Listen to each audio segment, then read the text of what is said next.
PMC ध्यान नेपाल के इस मंच पर आप सभी ध्यानी मित्रों का हृदय से बहुत बहुत स्वागत करती हूँ। आप सभी को मेरा आत्मवंदन। अपने प्रिय गुरु ब्रह्म ऋषि पिता महापत्री जी, महाअवतार बाबा जी, सभी के सदगुरु, सभी के आध्यात्मिक आराध्य गुरुओं को साष्टांग प्रणाम करते हुए आज का सत्र आरंभ कर रहे हैं। तो आज हम सभी अविनाश जी के साथ मेडिटेशन करेंगे, ध्यान करेंगे। आज वो हमें लेकर जाएंगी ध्यान यात्रा पर। तो जी अविनाश जी, बहुत बहुत धन्यवाद आपका। Over to you. आप अनम्यूट कर लीजिए। Thank you Santosh ji. Thank you सभी मेरे साथियों का, ध्यानियों का बहुत बहुत शुक्रिया। आज का दिन हम सब मिलकर ध्यान करेंगे और उस परम पिता परमात्मा के चरणों में सभी बड़े प्रेम भाव से अपना मन जोड़ने का प्रयास करेंगे। तो आइए हम सभी ध्यान मुद्रा में अपने अपने स्थान पर बड़े प्यार से आराम से बैठ जाएं।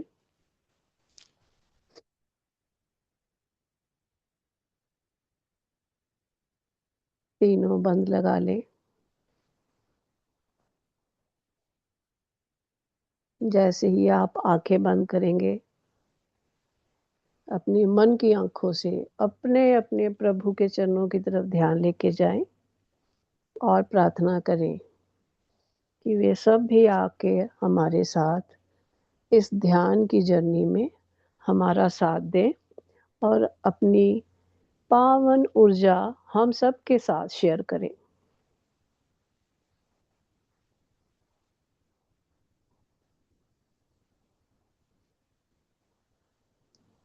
पत्री जी, महाअवतार बाबा जी, गुरु नानक देव जी, साईं बाबा, जीसस, शिव जी, सभी गुरुओं के चरणों में आत्मवंदन करते हुए हम आज की जर्नी प्रारंभ करेंगे। आप सभी अच्छी तरह से इस बात से ज्ञात हैं कि इस महीने में, पोष के महीने में,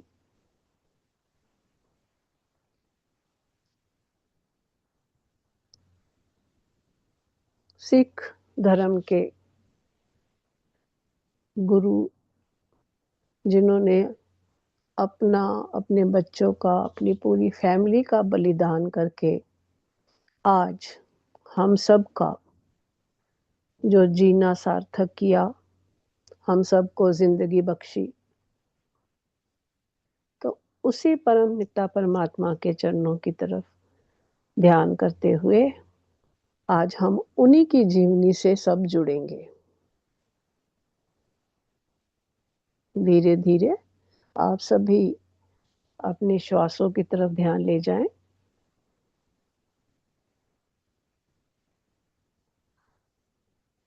दो तीन लंबी गहरी श्वास लेंगे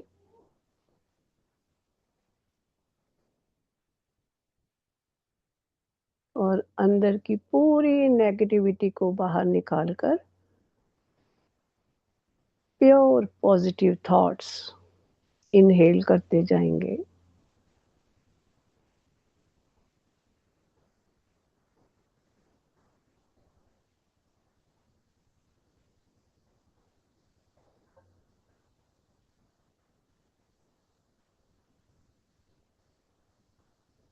हम सभी गुरु गोविंद सिंह जी के बच्चों की शहादत और उनकी माता जी की शहादत, इसके बारे में आज आप सबसे कथा अनुसार उनके जीवन यात्रा को पूरी तरह से सुनाने की कोशिश करेंगे। फील कीजिए उस गुरु की एनर्जी को जो धीरे धीरे आप सभी के ब्रह्मरंध्र से होते हुए आपकी बॉडी को रिलैक्स मोड की तरफ ले जा रही है।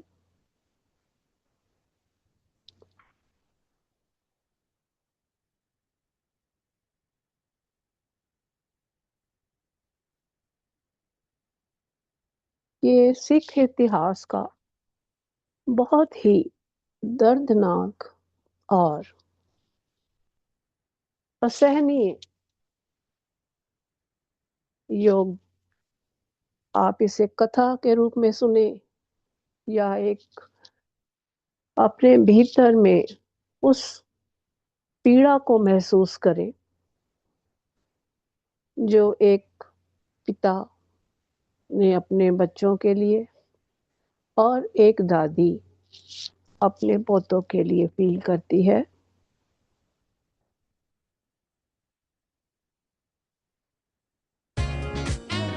यह कथा है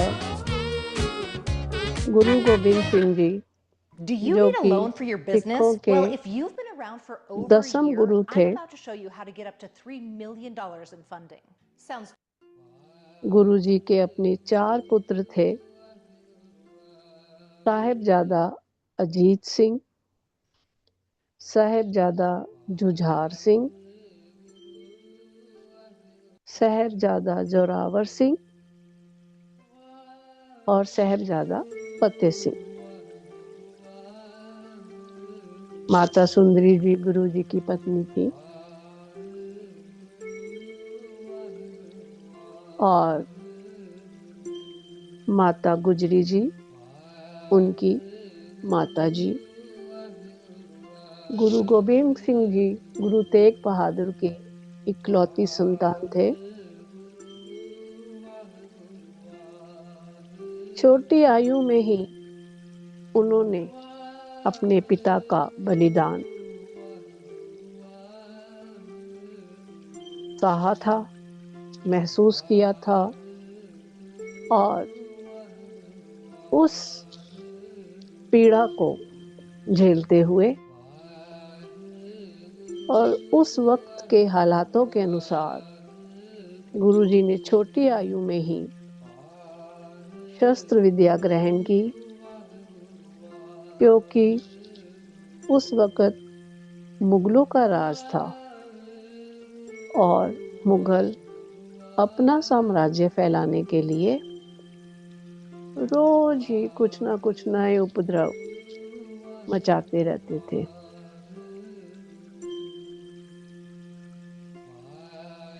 इसी वजह से जब गुरुजी ने यह महसूस किया कि अब सिर्फ बातों से ही हम इन मुगलों का मुकाबला नहीं कर सकते, अपने जान माल की रक्षा के लिए अब हमें शस्त्र उठाने होंगे।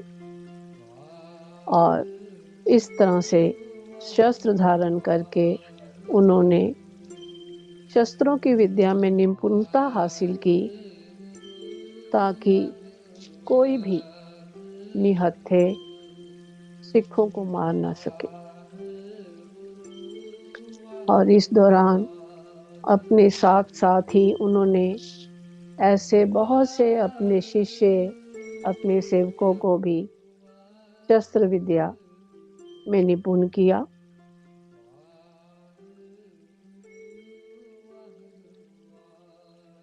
वाणी तो गुरुजी को अपनी विरासत में ही मिली थी। गुरु तेग बहादुर जी की लिखी हुई वाणी और उनके कहे हुए शब्दों के अनुसार गुरुजी ने अपने जीवन में इस तरह का माहौल बनाया था कि अपने साथ साथ उनके अपने बच्चे भी, चारों साहिबजादे भी उन्हीं के रंग में रंगे हुए थे। यह बात सन 1700 ईस्वी में की है, जब पहाड़ी राजाओं ने तारागढ़ किले पर अचानक हमला कर दिया।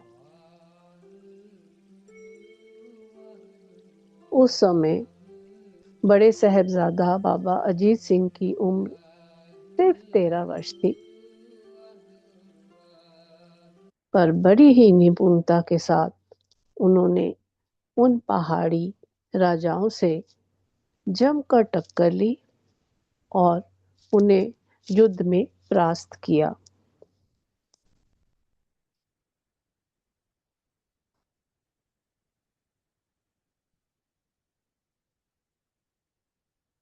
युद्ध में बुरी तरह से उन्हें हराकर उन पर फतह प्राप्त की और जब्बर खान, जो कि उस राजाओं का नेता था और जो लोगों पर बहुत ही अत्याचार करता था, उसे पकड़कर बाबा जोरावर सिंह ने, बाबा अजीत सिंह ने उन्हें अपने पिता के दरबार में पेश किया।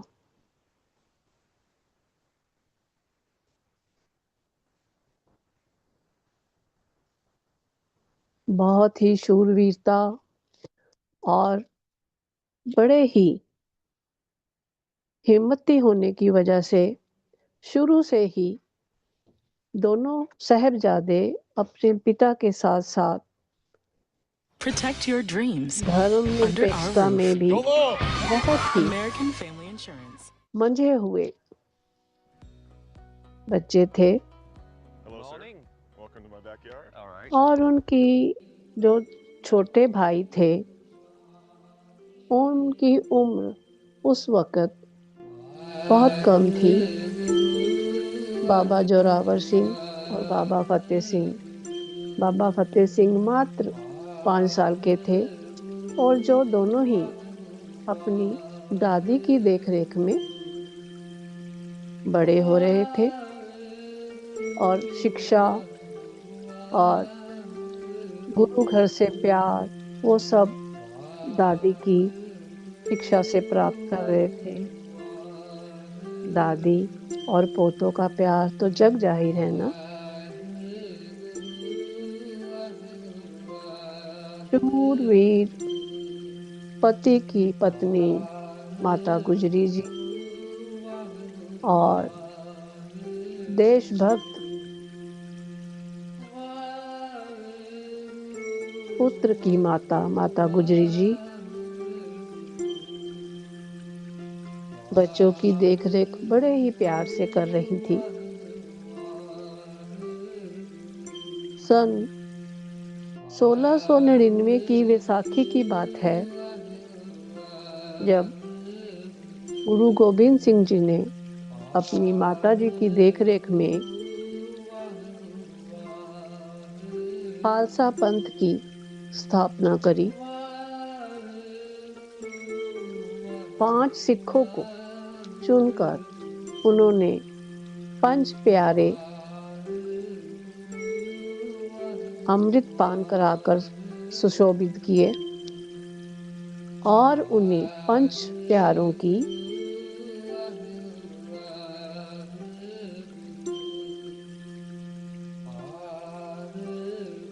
सहायता से खुद भी उन्होंने अमृत पान किया और इस प्रकार खालसा पंथ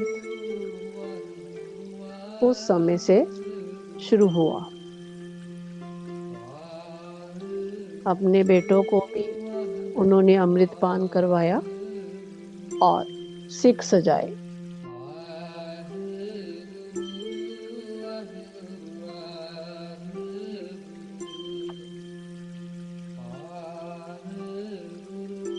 उस वक़्त मुगलों का राज्य था। औरंगजेब की धार्मिक कट्टरता के कारण गुरुजी छोटी उम्र में ही काफी मुश्किलों का सामना कर रहे थे।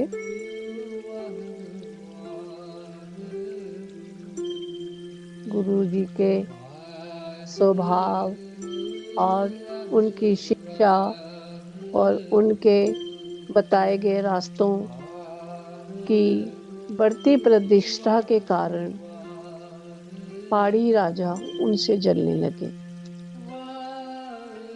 और गुरुजी को नीचा दिखाने के लिए उनका ये मकसद बनता जा रहा था कि किसी तरह से हम गुरुजी को पकड़कर औरंगजेब के दरबार में बंदी बनाकर ले जाएं या उनका कत्ल करवा दें।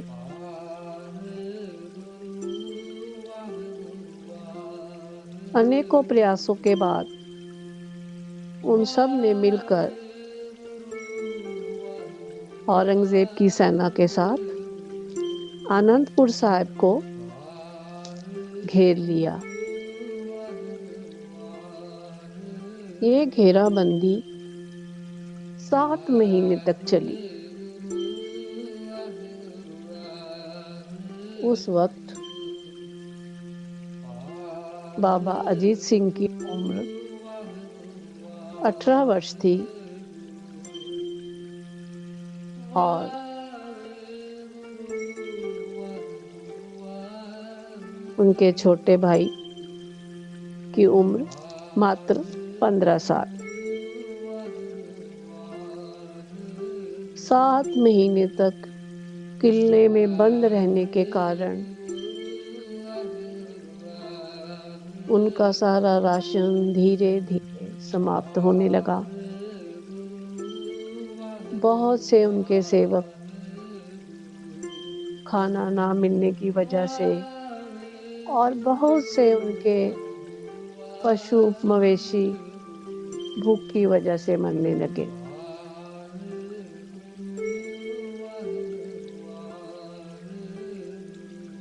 पर सिखों में आत्मविश्वास की अभी भी कोई कमी ना थी। इधर मुगल उन्हें बार बार चिताते,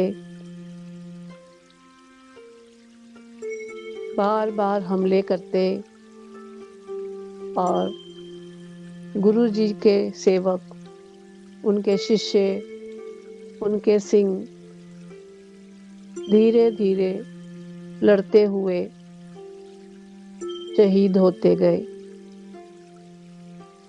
बहुत कम लोग अंदर रह गए।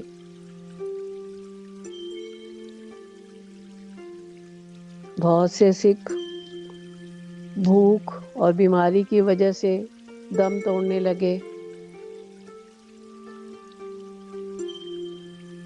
अब इतनी घेराबंदी के बावजूद जब मुगलों ने देखा कि इनके आगे तो हमारी कोई चल ही नहीं रही, ये अभी तक पूरे जोश से हमारे साथ युद्ध कर रहे हैं,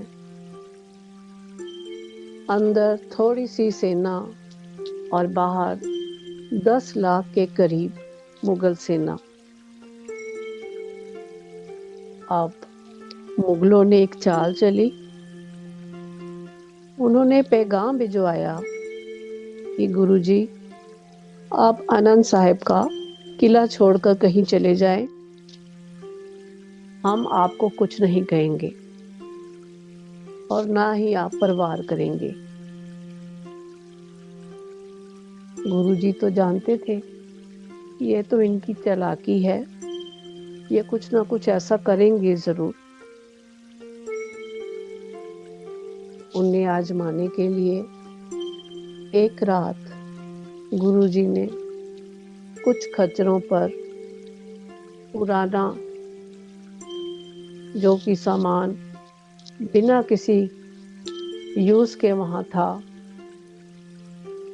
वो उन्होंने किले में से बाहर निकालना शुरू किया।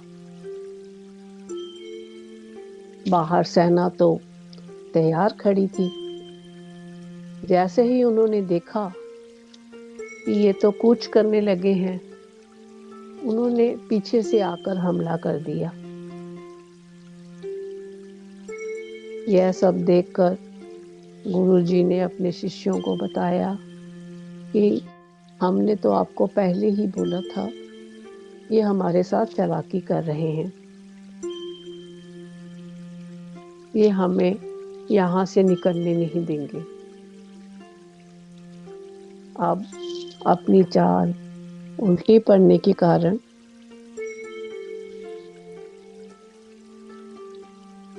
मुगल सेना के प्रधान उन्होंने फिर से पैगाम भेजा और कुरान शरीफ की सौगंध खाई, और जो पहाड़ी राजा उनके साथ मिले थे उन्होंने भी गीता और गौ माता की कसम खाई कि हम पीछे से वार नहीं करेंगे।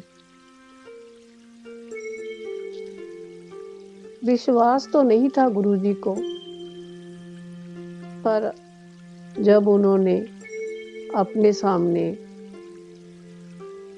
दूसरे धर्म के प्रमुख ग्रंथ जिनकी उन्होंने कसम खाई थी उन्हें देखा, तो मन ना मानते हुए भी उन्होंने किला छोड़ने की तैयारी शुरू करी। रात को गुरुजी अपना परिवार और 40 सिखों के साथ किले से कूच कर गए।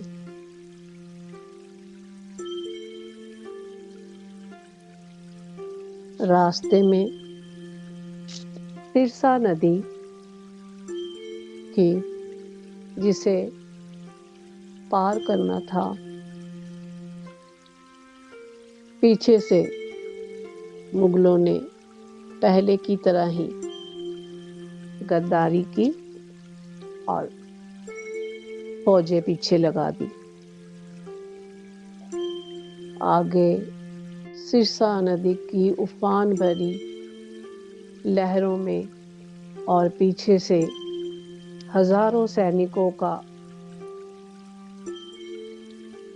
हमला, ये सब देखते हुए जल्दी जल्दी में जब जी अपने परिवार के साथ सिरसा नदी पार कर रहे थे, तो भगदड़ में उनका परिवार 3 हिस्सों में बट गया। गुरुजी और उनके साथ कुछ सैनिक चमकौर की गढ़ी की तरफ निकल गए और माताजी और 2 छोटे साहिबजादे पानी के बहाव में आगे आगे बहते हुए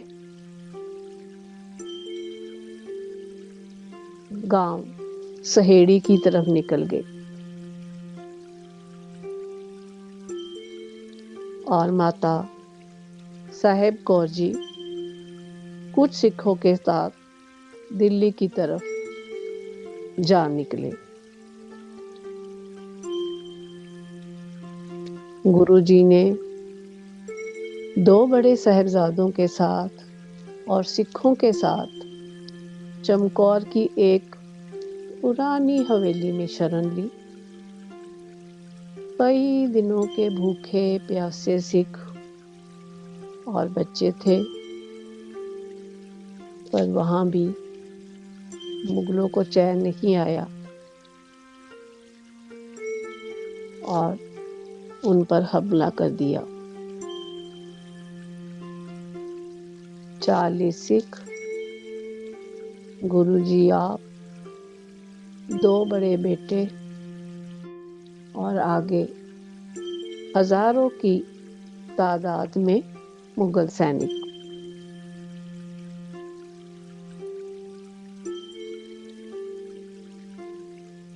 औरंगजेब की 10 लाख की सेना, जिसका की नेतृत्व वजीर खान कर रहा था,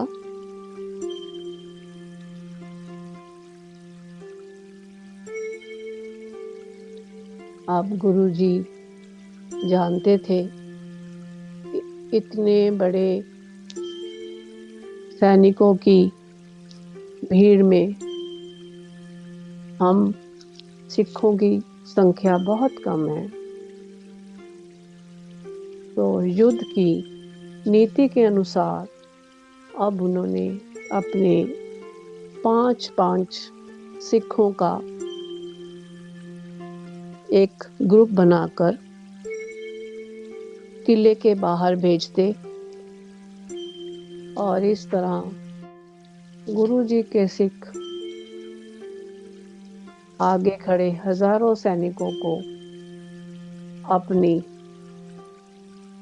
युद्ध क्रीड़ा में पारंगत होते हुए ज्यादा से ज्यादा अपने शत्रुओं को मार गिराते और इतनी बड़ी सेना में वो 5-5 सिख भी शहादत को प्राप्त होते गए।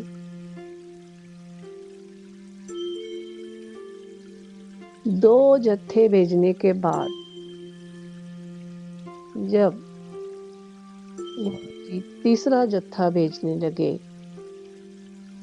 5 अपने सिखों को उन्होंने आगे किया, तो उनके बड़े पुत्र बाबा अजीत सिंह ने अपने पिता से युद्ध में स्वयं जाने के लिए प्रार्थना की।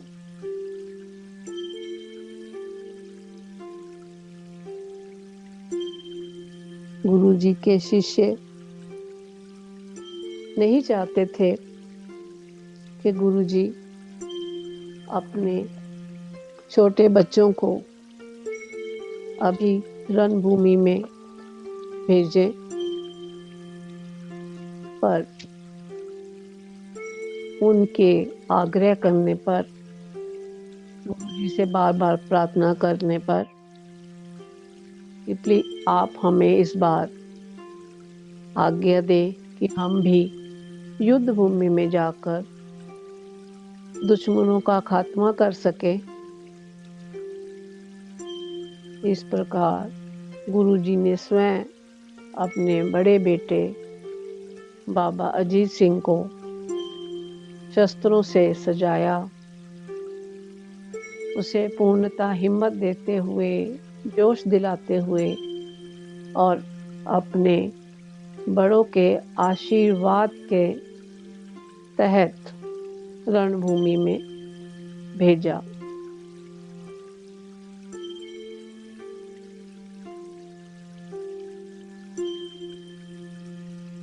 भाई दयाला जी, जो कि गुरुजी के बहुत ही अनन्य सेवक थे, उन्होंने गुरु से बहुत प्रार्थना की और कहा, गुरुजी आप अपने पुत्रों को लेकर यह हवेली छोड़ दें और किसी सुरक्षित जगह पे चले जाएं, क्योंकि इन मुगलों ने तो हमें चारों तरफ से घेर लिया है।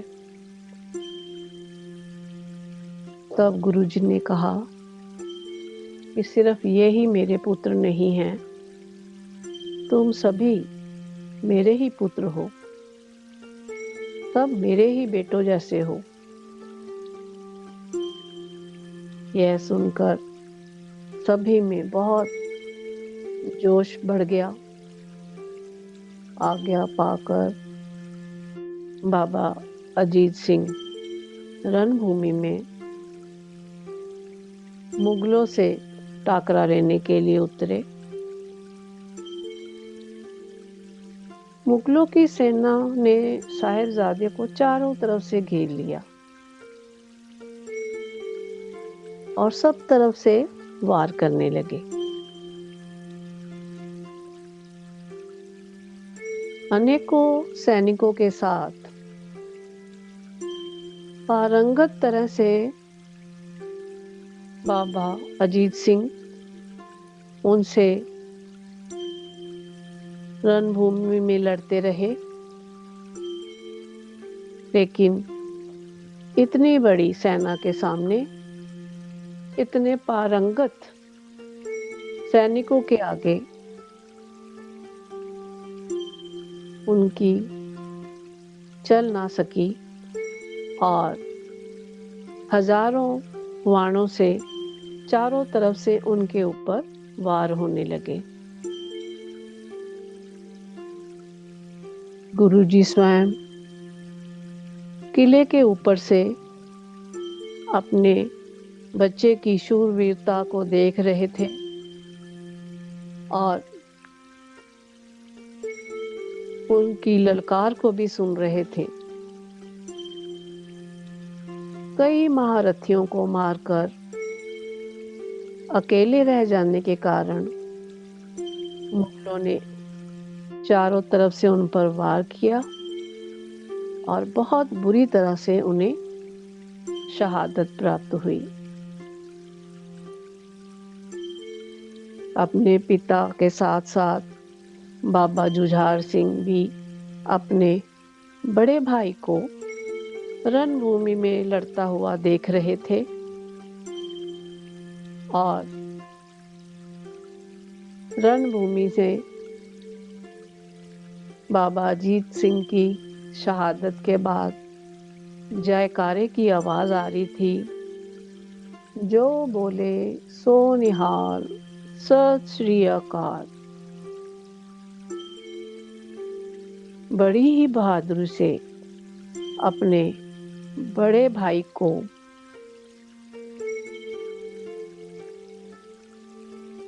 युद्ध भूमि में देखते हुए अब बाबा जुझार सिंह भी पिता से रणभूमि में जाने की आज्ञा मांगने लगे। Some cookies मात्र sweeten your holidays, while the 14-15 wrong ones साल slow की down your उम्र Mac. Clean My Mac is your digital cookie cutter. बच्चे की The cook इतनी ज्यादा विनती करने पर गुरुजी ने स्वयं उन्हें भी शस्त्रों से सुसज्जित किया और सिखों के जत्थे के साथ युद्ध भूमि के लिए रवाना किया। अपने बड़े भाई की तरह साहिबजादा जुझार सिंह ने भी मुगलों के छक्के छुड़ा दिए। अपने एक एक वार से अनेकों सैनिकों का खात्मा करते हुए अंत में सैनिकों ने उन्हें घेर कर मार डाला। शाम होते होते उनकी भी शहादत हो गई। गुरुजी किले की छत से अपने बेटे को बहादुरी से लड़ता हुआ देख रहे थे और बच्चे की शहादत पर भी उनकी आंख नम ना हुई।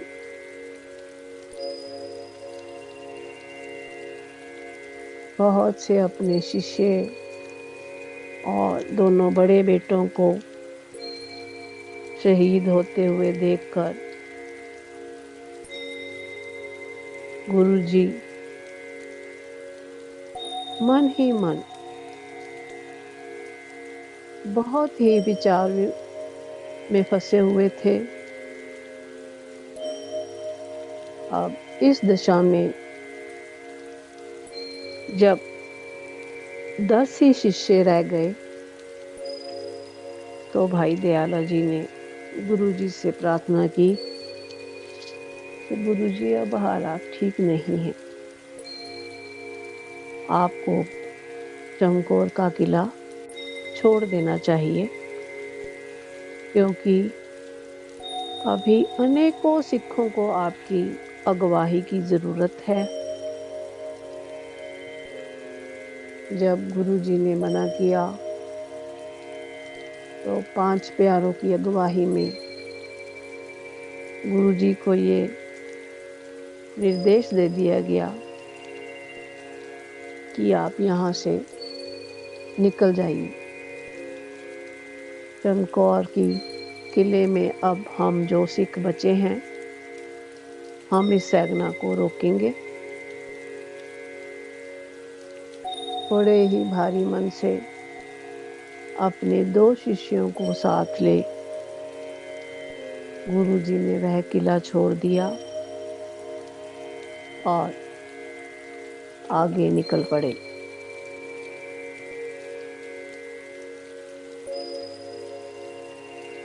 बाकी बचे 7-8 सिखों ने भी मुगलों की सेना का डट कर मुकाबला किया और अंत में सभी धीरे धीरे उस चमकौर की गढ़ी में शहीद हो गए। आज भी उस जगह पर चमकौर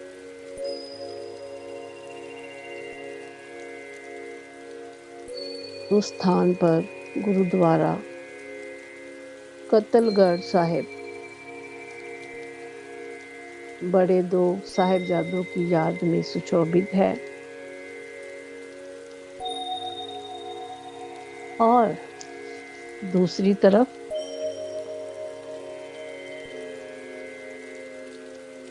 सिरसा नदी को पार करते समय माता गुजरी जी छोटे साहिबजादों के साथ पानी की बहाव में बहते बहते गांव सहेड़ी जा पहुंचे।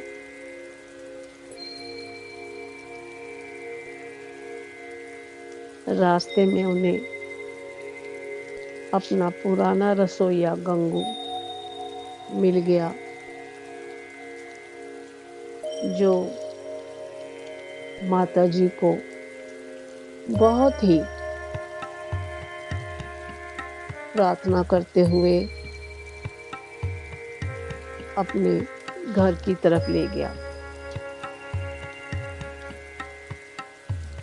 छोटे बच्चे और माताजी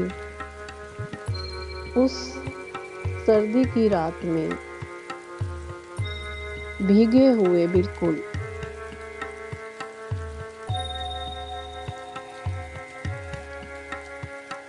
गंगू के साथ उसके घर की तरफ चल पड़े।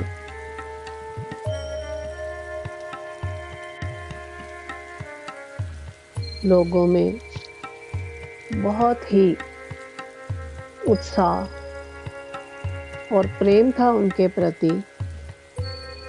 जैसे ही गांव वालों ने देखा सुना तो कोई खाना और कोई वस्त्र लेकर गंगू के यहाँ माता जी को मिलने आ पहुंचे।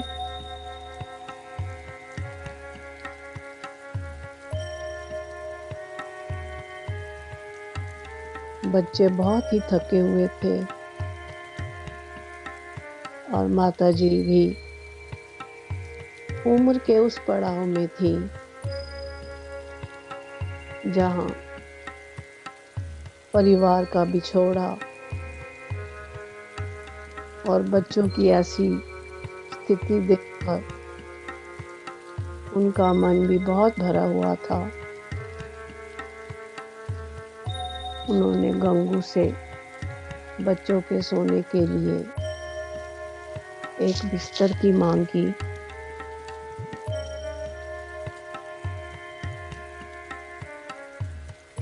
एक साफ चादर बिछाकर गंगू ने उन्हें सोने के लिए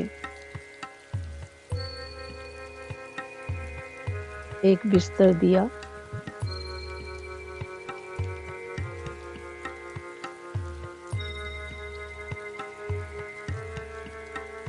माताजी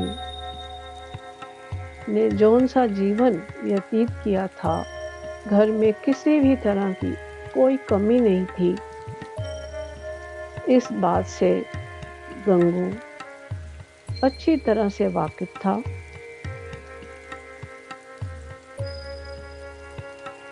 माताजी जब सोने लगी तो उन्होंने अपनी एक थैली निकालकर अपने सिरहाने के नीचे रखी। उसमें कुछ सोने की अशर्फियां थी।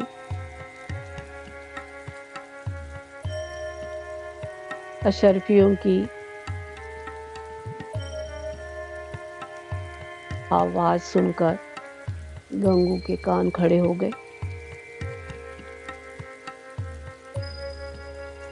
और मन में सोचने लगा कि क्यों ना मैं ये अशर्फियां चुरा लूं। और सोते हुए माताजी के सिरहाने से उसने वो पोटली उठा ली।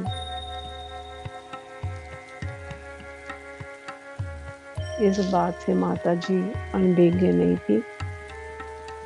उन्हें पता लग गया था कि मेरी थैली गंगू ने उठा ली है। सुबह माताजी के स्वाभाविक ही पूछने पर गंगू नाराज हो गया और उसने उनकी शिकायत मुरंडे की सेना को कर दी, जिनके प्रधान जानी खान और मानी खान थे, जो कि मुगल सेना में सेनापति थे। इतना सुनते ही वो दोनों आए और उन्होंने माताजी और दोनों छोटे साहबजादा जुझार सिंह और फतेह सिंह को गिरफ्तार कर लिया और अपने प्रधान के सामने प्रस्तुत किया।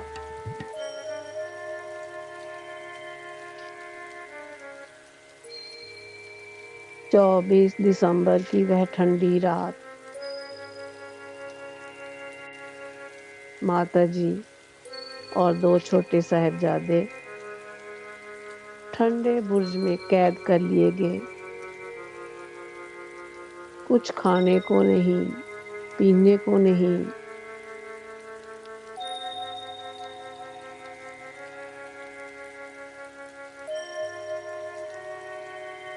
छोटे बच्चों को दादी ठंड से बचाते हुए अपने सीने से लगाकर रात भर बैठी रहीं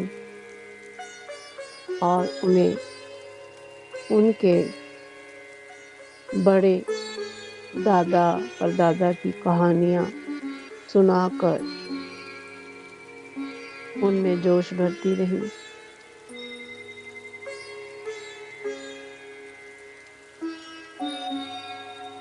अगले दिन वजीर खान ने दोनों छोटे साहबजादों को मिलने के लिए अपनी कचहरी में बुलाया।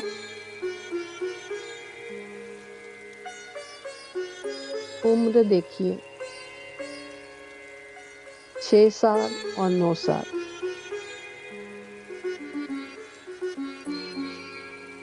और वजीर खान बच्चों को लालच दे रहे हैं कि तुम अपना धर्म बदल लो, मुसलमान बन जाओ, तो तुम्हें जो भी चाहिए वो सब कुछ हम देंगे। जमीन, जायदाद और आपका अनंतपुर साहब का किला, सोना चांदी, बहुत लालच दिया उन्होंने।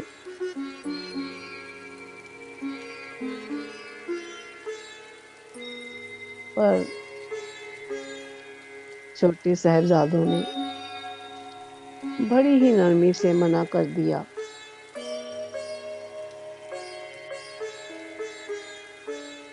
बाबा जोरावर सिंह ने वजीर खान से ये पूछा कि इन सब चीजों को आपके देने के बाद और हमारा धर्म परिवर्तित करने के बाद क्या होगा। तो वजीर खान ने कहा कि तुम्हें अनचाही मौत नहीं मिलेगी। अगर तुम धर्म परिवर्तन कर लेते हो तो तुम्हारी जान बख्श दी जाएगी।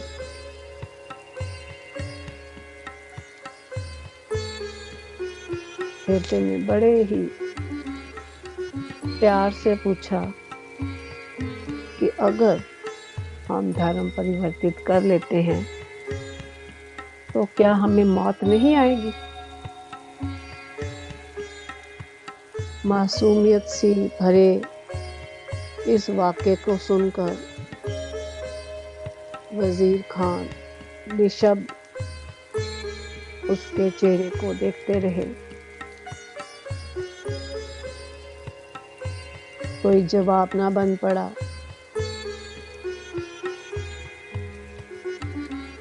तो बाबा जोरावर सिंह ने कहा कि अगर धर्म परिवर्तित करने से हमें मौत नहीं आती तो हम धर्म परिवर्तन कर लेंगे, पर अगर हमें मरना ही है, मौत हमारी निश्चित है, तो हम अपने धर्म में ही क्यों ना मरे।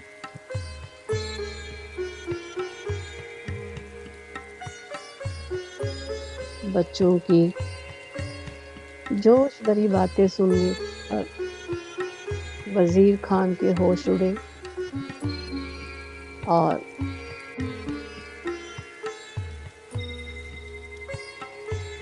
बहुत लालच देने पर भी जब उन्हें वो टस से मस नहीं कर सके तो उन्होंने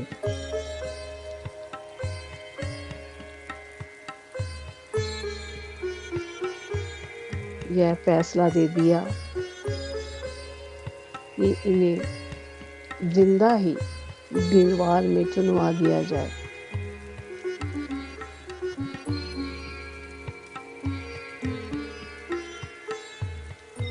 रात होने की वजह से अगले दिन पर यह निर्देश जारी हो गया।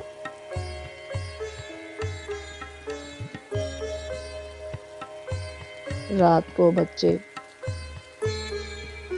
फिर से ठंडे बुर्ज में अपनी दादी के पास भेज दिए गए।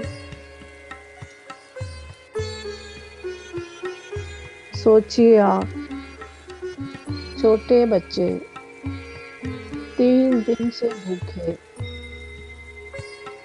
और ठंड इतनी कि हवा चारों तरफ से उन पर अपने वार कर रही है और बूढ़ी दादी उन्हें अपने आंचल में लपेटकर अपने सीने से लगाए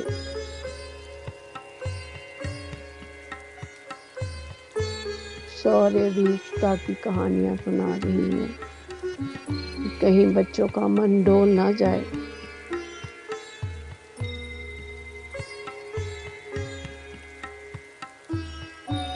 सत्ताईस दिसंबर की वह रात सुबह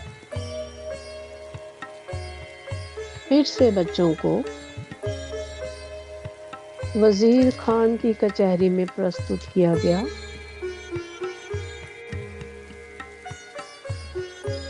और फिर से वही बच्चों को समझाना बुझाना शुरू हुआ कि तुम अभी बहुत छोटे हो, तुम्हारे आगे सारी उम्र पड़ी है और बहुत कुछ देने का लालच और अच्छी जिंदगी देने का वादा और बच्चों का हठ देखकर नवाब आग बबूला होने लगा और बड़े ही कठोर शब्दों में उन्होंने अपने वजीरों को हुक्म दिया, इन्हें जिंदा ही दीवारों में चुनवा दिया जाए।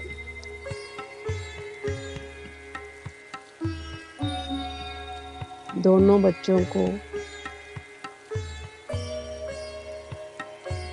मैदान के बीचों बीच खड़ा किया गया और चारों तरफ दीवार चुननी शुरू कर दी।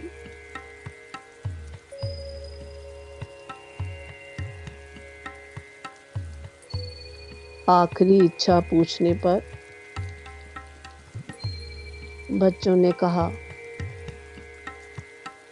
कि हम अपने गुरु के चरणों में नतमस्तक होना चाहते हैं और एक बार माथा टेकना चाहते हैं। इजाज़त मिलने पर बच्चों ने वहीं माथा टेका और प्रार्थना की और जोर जोर से पाठ आरंभ कर दिया।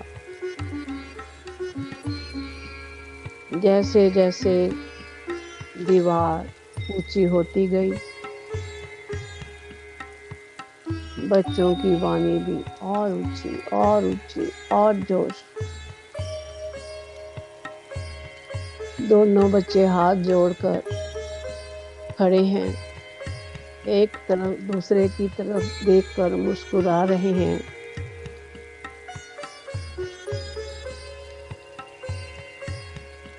धीरे धीरे छोटे भाई के मुंह तक दीवार चुन ली गई।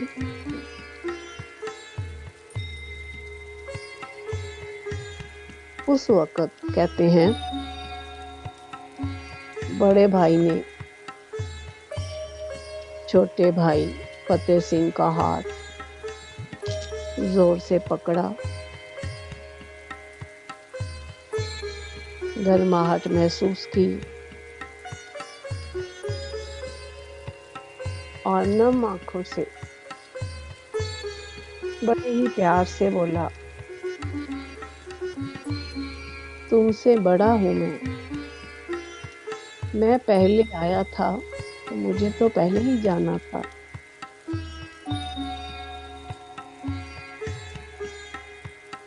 तुम कैसे पहले जा रही हो?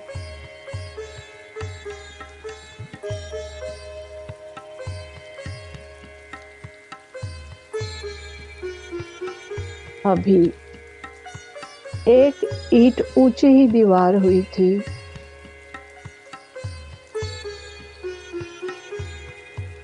अचानक से दीवार ढह गई।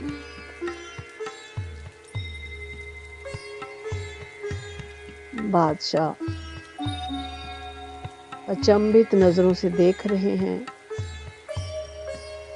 और गुस्से में आकर उसने वजीर खान ने अपने सिपाहियों को हुक्म दिया कि इसी वक्त इनका सर कलम कर दिया जाए।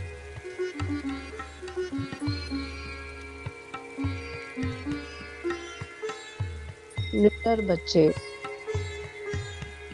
वजीर खान की तरफ सर उठाकर देख रहे हैं। सिपाहियों ने फिर से प्रलोभन देने की कोशिश की, देखो तुम्हें बहुत कुछ मिल जाएगा, सारी जिंदगी तुम ऐश करोगे। पर जब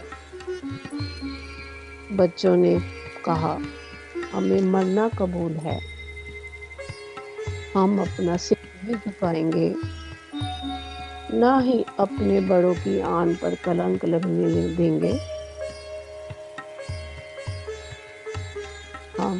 धर्म नहीं बदलेंगे।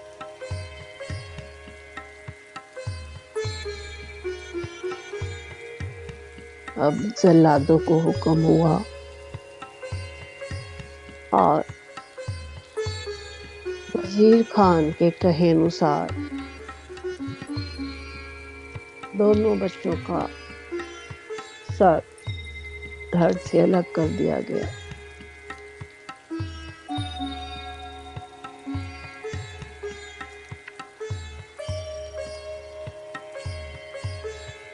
चारों तरफ सन्नाटा छा गया, हाहाकार मच गई।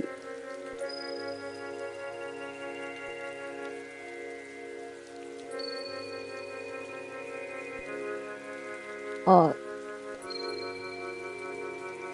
भगदड़ में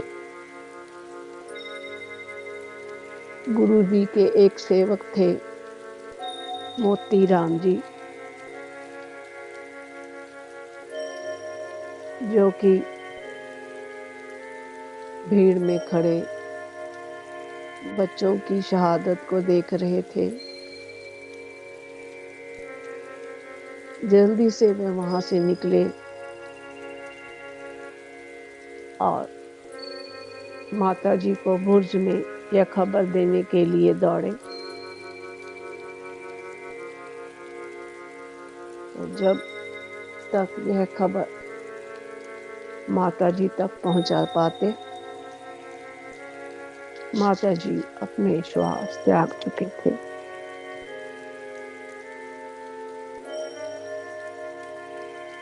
यह वही मोती राम जी हैं जिन्होंने उन 2 रातों में, जब उन्हें पता लगा कि माता जी अपने पोतों के साथ ठंडे बुर्ज में कैद किए हैं, तो वजीर खान के सिपाहियों को लालच देकर, घूस देकर उन्होंने गर्म दूध बच्चों तक पहुंचाने की एक सफल प्रयास किया था। जैसे ही वजीर खान को यह खबर का पता चला, तो उन्होंने गुस्से में आकर मोती राम जी के पुत्र, 5 वर्ष के पुत्र को कोलू में पीस दिया जिंदा।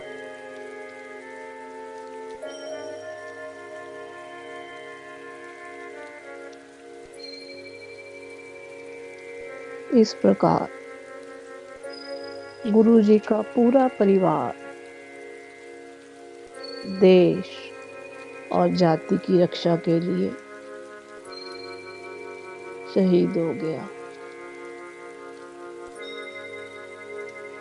उनके चारों साहबजादे और उनकी माताजी की शहादत हम सभी इस हफ्ते में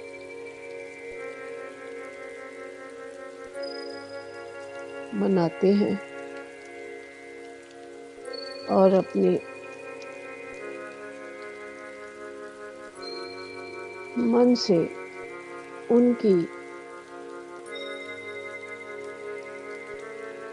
चरणों में अपने आप को नीवा करके महसूस करते हैं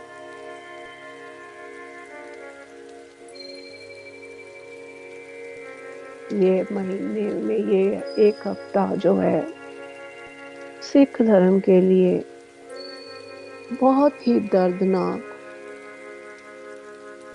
और शौर्य वीरता से परिपूर्ण है।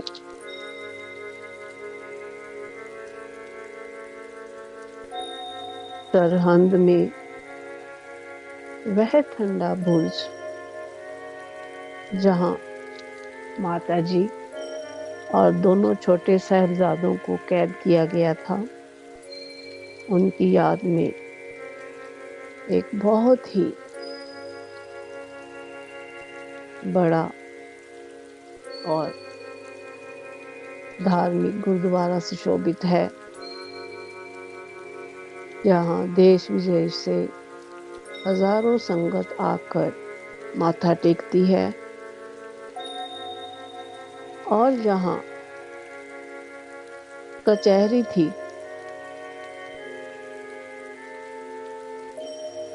जिस कचहरी में दोनों छोटे साहिबजादों को बुलाया जाता था और प्रलोभन देकर धर्म परिवर्तन के लिए बोला जाता था, वहाँ पर भी गुरुद्वारा फतेहगढ़ साहिब सुशोभित है।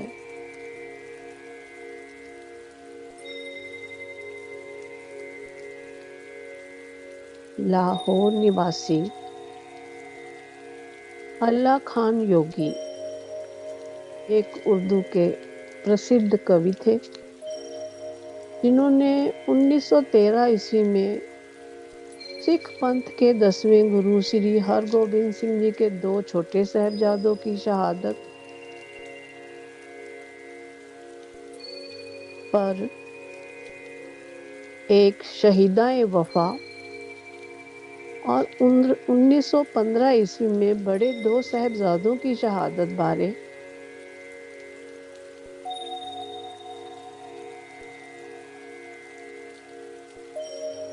गंज ए शहीदा नामक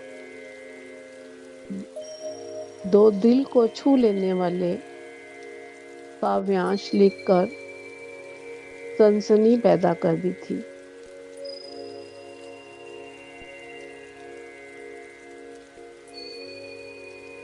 बड़े साहिबजादों ने जब चमकौर की जंग में अपनी शहादत दी, तो उनकी लिखी 2 सत्रें आज भी गुरुद्वारा श्री चमकौर साहिब के मुख्य द्वार पर विशेष तौर से लिखी मिलती हैं।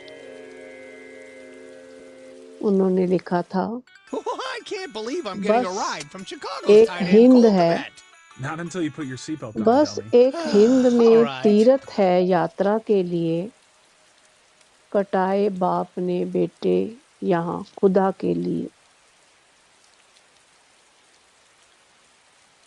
इन लिखतों के बाद अल्लाह यार जोगी को काफिर घोषित कर दिया गया और उन्हें अपने धर्म इस्लाम से भी निष्कासित कर दिया गया।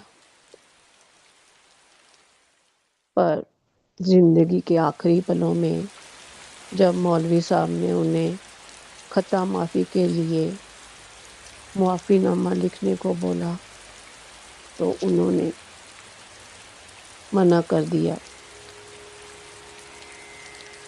उनके कहे शब्द थे कि अगर मैं माफ़ीनामा लिखूंगा तो मुझे अपने नवाब औरंगज़ेब की तरफ से क्या मिलेगा। तो जवाब में मौलवी साहब ने कहा कि तुम्हें मरने के बाद जन्नत नसीब होगी। तो अल्लाह यार जी ने हंस कर कहा, मैं तो जिस गुरु के साथ जुड़ा हूँ वो तो मुझे पहले से ही जन्नत में ले जाने के लिए खड़े हैं। इस तरह आज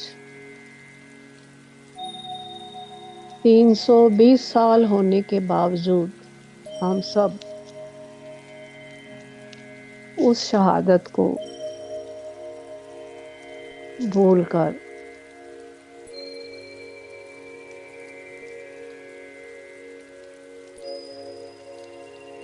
नए नए रोज के दूसरे कार्यकलापों में व्यस्त हैं।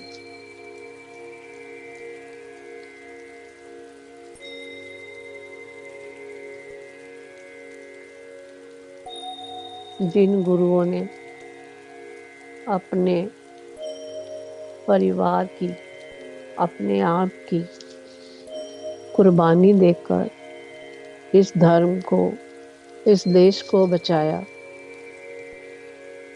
उनके चरणों में शत शत प्रणाम।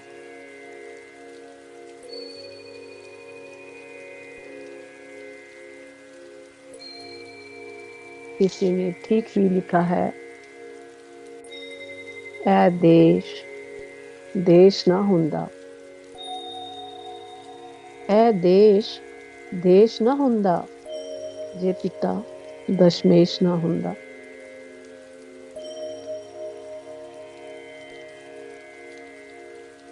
हिंदुस्तान और यहाँ के धर्म को बचाने के लिए जिन्होंने अपने आप को कुर्बान कर दिया,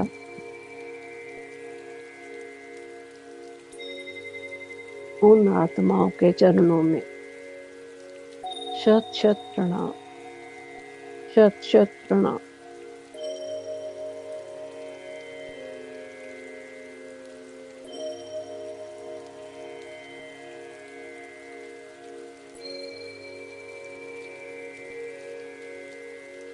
इस शहीदी को महसूस करते हुए ये फीलिंग अपने दिल में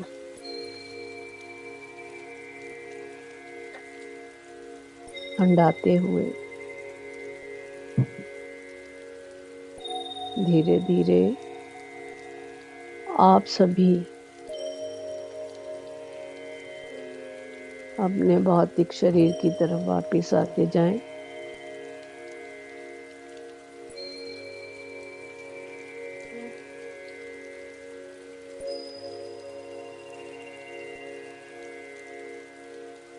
इंसाफ करे जी में ज़माना तो यकीन है,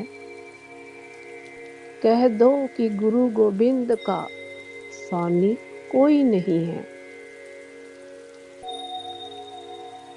कलयंद की सौगंध है, नानक की कसम है,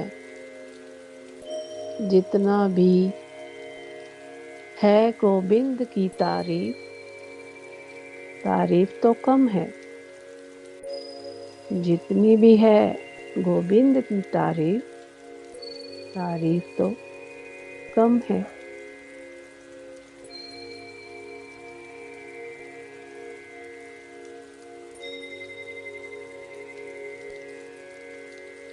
अपने सभी गुरुओं को, आध्यात्मिक गुरुओं को नमस्कार करते हुए धीरे धीरे उनसे आज्ञा लीजिए, शुक्राना कीजिए।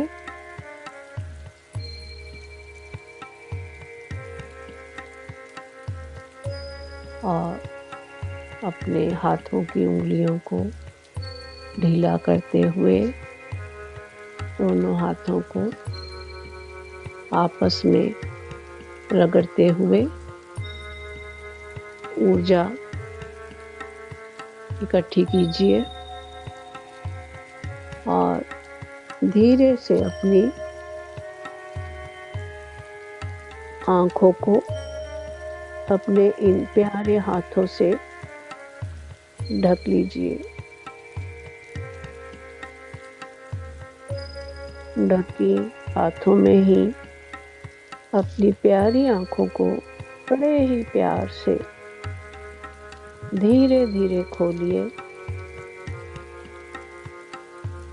और इन्हीं हाथों में ऊर्जा एकत्र करते हुए अपने बॉडी पार्ट्स पर बड़े ही प्यार से इसे रब कीजिए।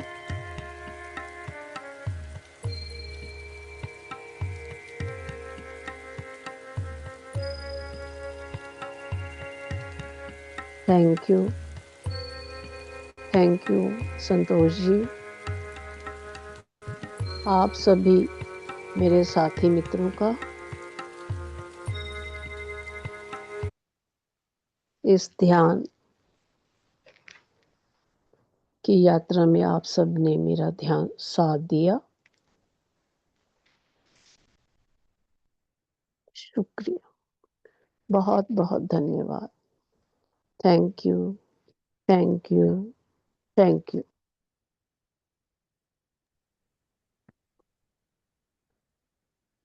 Thank you Avinash ji.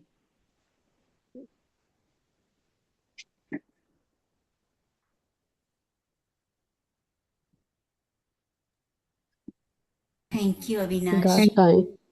Thank you, Avinash. Thank you so much. बहुत ही हृदय विदारक। Thank you Avinash ji, thank you, With thank his you story. Avinash ji. जी, वास्तव में हमारा सबके लिए ये एक हम लोगों ने ना बहुत ही हमारी एक छोटापन ही कह सकते हैं हमारा, कि हम लोगों के लिए ये एक स्टोरी हो गई है। पर जिन्होंने अपने तन पर इसे हंडाया, आप उन सब की पीड़ा को, उन सब की उस स्थिति को जब ये सोचेंगे तो अपने आप ही आप फील करेंगे कि कैसी स्थिति होगी उस कैसी। नहीं अविनाश, मैं तो ये कहूंगी कि जो हम इंडियंस ने दूसरे कल्चर को अपना लिया है, हम क्रिसमस मना रहे हैं और अपने गुरुओं की शहीदी को भूल गए हैं। पता नहीं वैसे ये बहुत तकलीफ होती है कि आज के दिन हम लोग मैरी क्रिसमस सबको करते हैं, लेकिन ये भूल जाते हैं कि आज के दिन हमें किसके प्रति नतमस्तक होना चाहिए।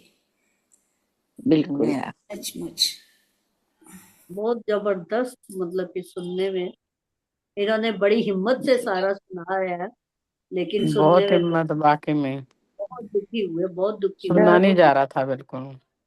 नहीं मैम, आंख बंद करके जो पहले बड़े दोनों साहिबजादे गए थे रण में, वो दृश्य सामने आ गया। फिर बाद में छोटे साहिबजादों का आ गया। सोचो, विचार करो, आंख में से एक एक बूंद। ठीक कह रहे हैं, हमें सुनने में तकलीफ हो रही है। उन्होंने कैसे किया होगा, कैसे सहन किया उन लोगों ने। और जिस दादी ने अपने पोतों को ऐसे देखा, मतलब धन्य है सच्ची मुझे। देखिए प्राण निकल गए उनके वैसे ही। मतलब उस टाइम से कितने मजबूत, मतलब छोटे छोटे बच्चों ने कितनी मजबूती दिखाई है कि नहीं हमको नहीं रहना। आप ये देखिए कि इस परिवार ने, पूरे परिवार ने 7 शहीदियां दी हैं। गुरु अर्जन देव जी जो हमारे 5th गुरु थे, वो इन सब के परदादा थे। उनके पुत्र थे गुरु अर्जन देव जी के गुरु तेग बहादुर जी, जिनकी शहीदी हुई। गुरु अर्जन देव जी की शहीदी हुई, गुरु गोबिंद सिंह जी की शहीदी हुई, उनके चारों बच्चों की शहीदी हुई, और उनकी माता जी इन सारी शहादतों को देखकर खुद प्राण छोड़ गए। तो ये देखिए कि कितना बड़ा उन्होंने, उनके पूरे परिवार ने ही सिर्फ एक देश को और धर्म को बचाने के लिए अपना आप न्यौछावर किया। हिंदू धर्म को बचाने के लिए। जी। भारत सदैव नतमस्तक रहेगा इन सब के लिए।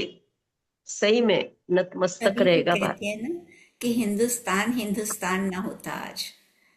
जी अगर इंडिया ना होती तो आज हिंदुस्तान ही ना होता। बिल्कुल ठीक कहा है जी। दिल्ली में वो शीशगंज है ना, वो जो बना हुआ चांदनी चौक साइड में, वहीं पे जी वो गुरु तेग बहादुर जी के। हाँ जी, वो गुरु तेग बहादुर जी के। हम जब भी उधर जाते थे, मेरी मौसी रहती थी वहां, तो जरूर जाते थे वहां पर। हम पटेल नगर में रहते थे,